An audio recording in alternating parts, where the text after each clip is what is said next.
friends, Miss Jana here with Week 7, Day 5 of the Bible Review for Kids. God had rescued the Israelites, but it did not take long for them to start complaining. They had crossed the Red Sea and set out for the promised land that God had told their fathers Abraham, Isaac, and Jacob about.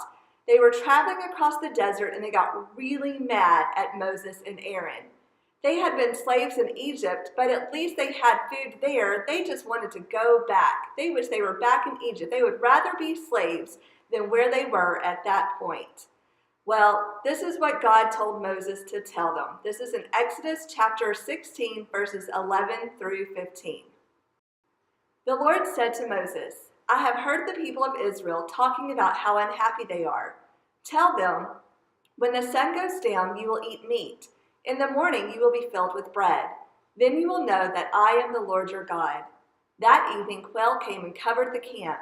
In the morning the ground around the camp was covered with dew. When the dew was gone, thin flakes appeared on the desert floor. They looked like frost on the ground. The people of Israel saw the flakes. They asked each other, "What's that?" They didn't know what it was. Moses said to them, "It's the bread the Lord has given you to eat." The Israelites were in the desert without any food, and they were hungry. Have you ever been so hungry that you were grumpy or angry? This is where the Israelites were.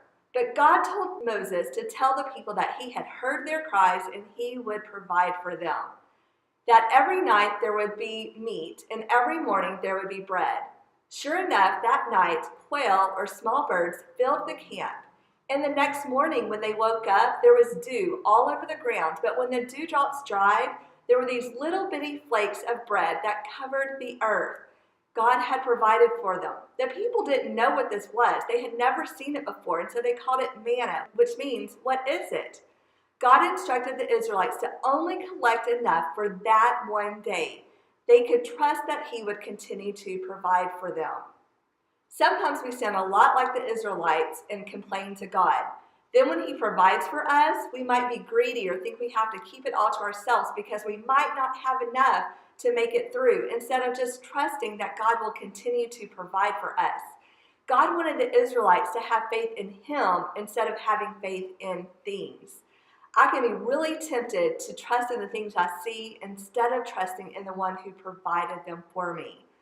When you respond today, ask God to help you trust that he will always provide for you. Trust in the one who provides instead of the things that are provided. Keep growing stronger and wiser, pleasing God and making friends. See you next time.